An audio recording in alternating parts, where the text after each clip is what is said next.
Hello and welcome. Glad you could join me on this tutorial or this fine day. And this tutorial is actually a little selfish. I want to be able to, I feel like let me start over. I feel like I'm getting rusty on making bases because I have not been painting miniatures lately, let alone finishing miniatures to do bases. And I always usually do bases with a miniature glued to them. So I am taking advantage of this situation that I'm in, and I am going to start doing tutorials on bases. That way, if there's a base that I like or a base that I can do, I can always go back to it and refer to it and apply it to a miniature that I have been painting. So this is a little bit selfish, so I thought I'd also let you all benefit from the selfishness that I am currently having. So hope you enjoy this. And one thing to note about this tutorial is you can stop it at any point in time on the base that you're doing. In other words, if you do the dirt, you can stop it there, or some foliage, you can stop it there, or you can continue on and keep reapplying some of the foliage if you want. So just remember that when you're viewing this. Also too, on this one, I'm kind of not doing a whole lot of variation on the rocks. Just this is kind of if you were going to do a lot of miniatures at one time and you didn't want to do a lot of variation. I will change up stuff in the future, just because. And if there's any bases you want me to do, let me know and comment below. Anyway, hope you enjoy. First thing I'm going to do is apply some super glue. Some people use PVA, but I will occasionally. But I'm going to use super glue. And I'm just going to apply the rocks to be the base of my dirt. I have it up on the wood so I can pick it up easier and move it around. Normally I have a miniature attached, but for this I don't want a miniature because I'm just going to learn learn and teach how things work.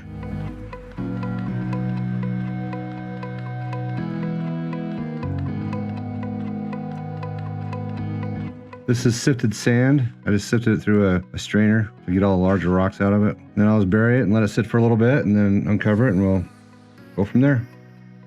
All right, gonna uncover it and just kind of shake it all off. Then what I'll do is I'll get a stiff brush, just kind of remove all the excess. I'm gonna make a wash with burnt umbar. I'm not gonna paint it straight because I kind of want the other rocks and everything kind of bleed through a tad.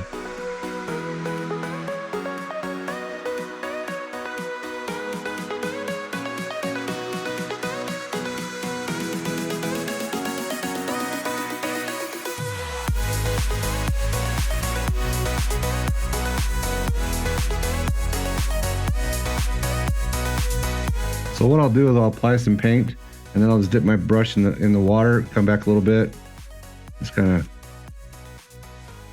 thin the paint out a little bit more so you can kind of see some of the different textures and colors of the natural rock coming through.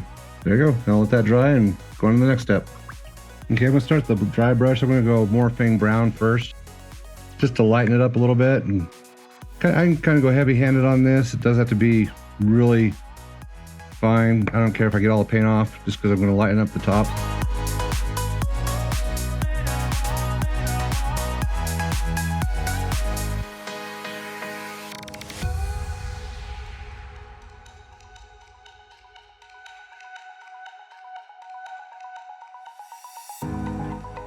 The next color is XV-88.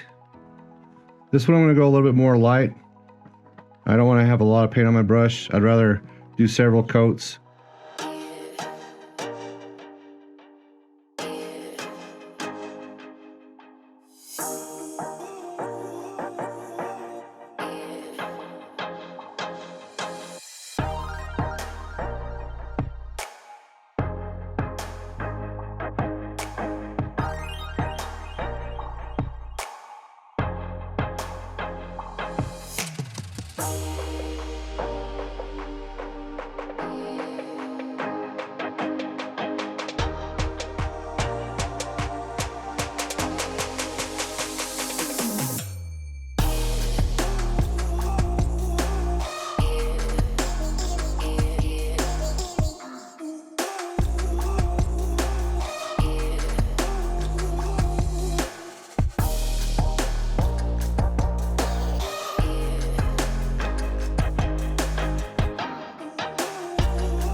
I'm gonna do is WC Desert. I really don't want hardly any paint on it because it's gonna really show up pretty quick. Now, if I had a miniature on here, or if I know where I'm gonna put my miniature, which I would do before I did this, cause I usually glue my miniatures on. If you want to do your base and then put your miniature, make sure you have the places where the feet are gonna go. And what I would probably do with it, so as soon as you start going lighter like this, I wouldn't go in between the legs to kind of force a fake shadow. That way it kind of just adds more realism.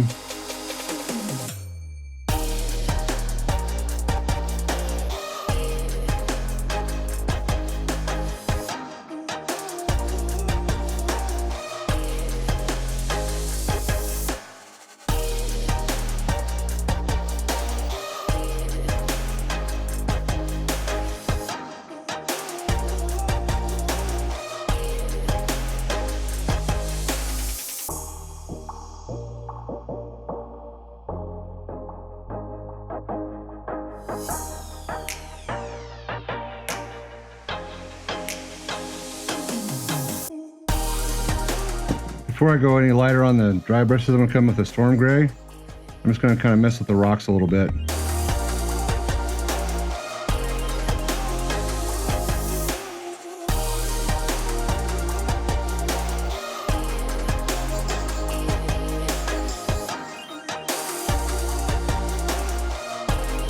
going to come with a rain gray and just not have very much paint on here.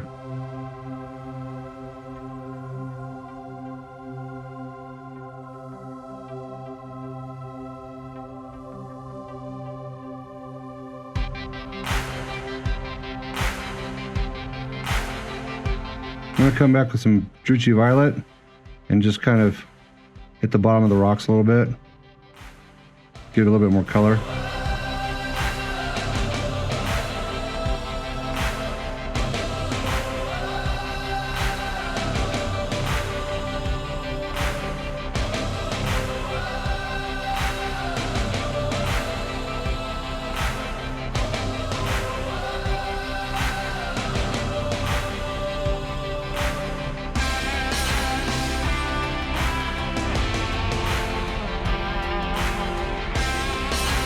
This is sandstone, even though you can't read it.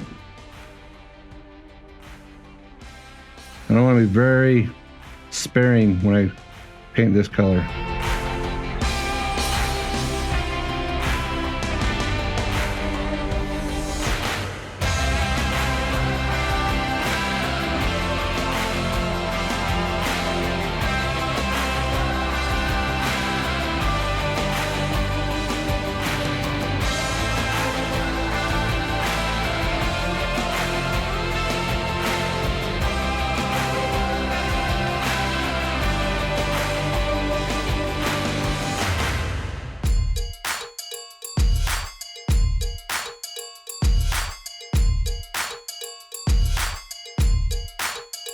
Gonna start applying the greenery.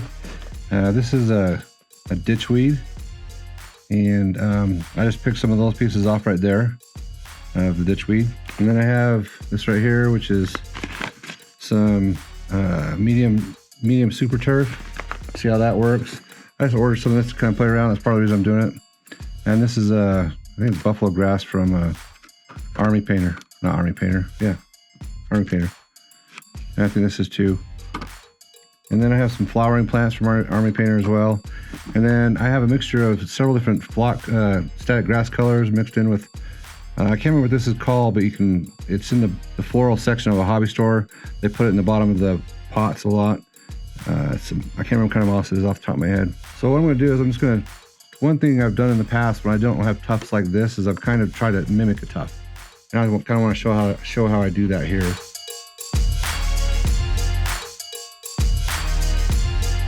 Also, if I don't have a static grass applicator, I'll do this as well. And then I'll just tap it upside down, and that helps to stand the grass up a little bit. Now what I'll do is I'll come back and dab a little bit more in the center.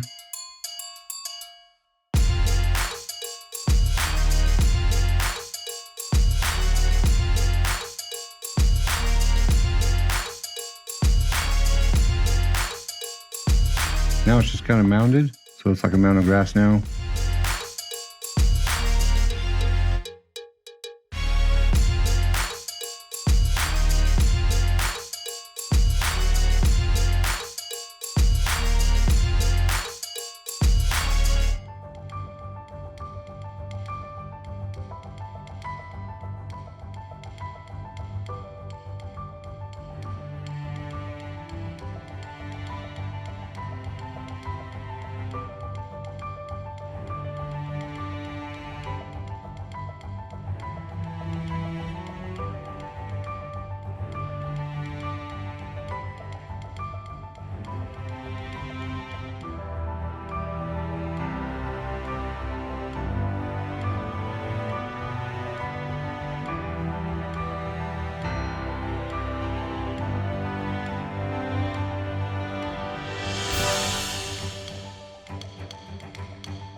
Now I'm just gonna let that dry, and then I'll go to the next step. I'm gonna go back and do just a glaze or a wash or a shade with some sepia. I'm only hitting the foliage that I put on. I'm not gonna worry about the base. I don't want to do the base.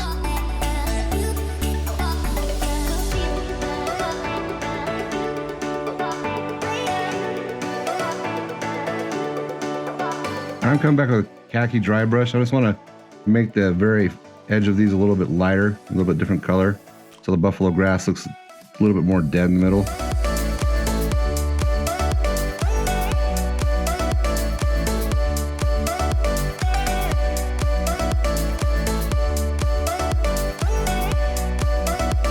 I'm gonna come back with moot green and just bring some of the plants up a little bit, just gonna kind of give them a little bit more of a highlight.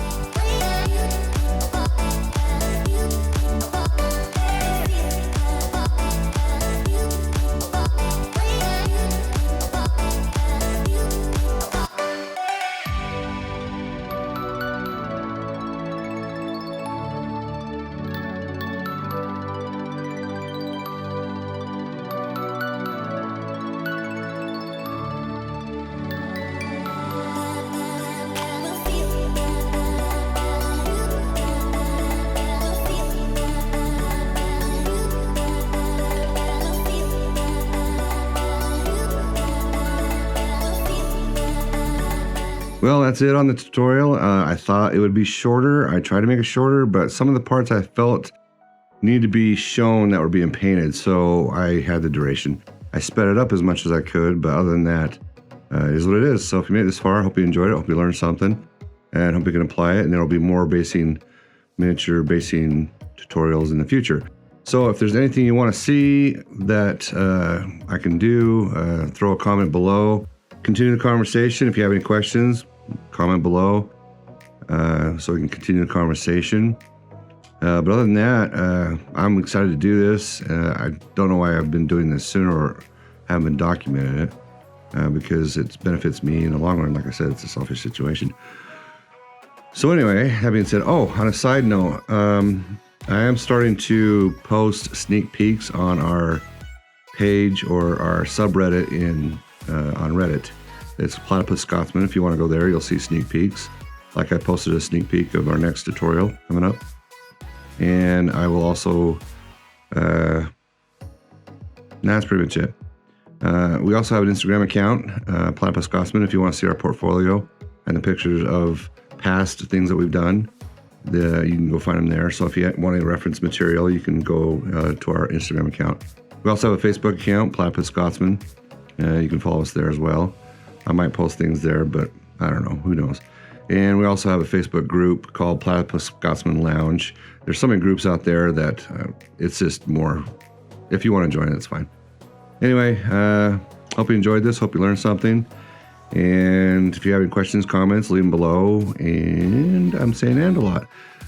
Can't think of anything else. So I remember what my mother used to always say, that anybody can do art. Ciao.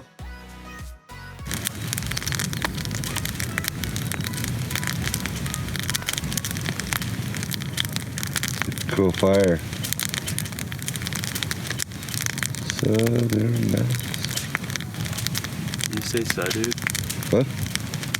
Did you say Southern Nights. so, dude?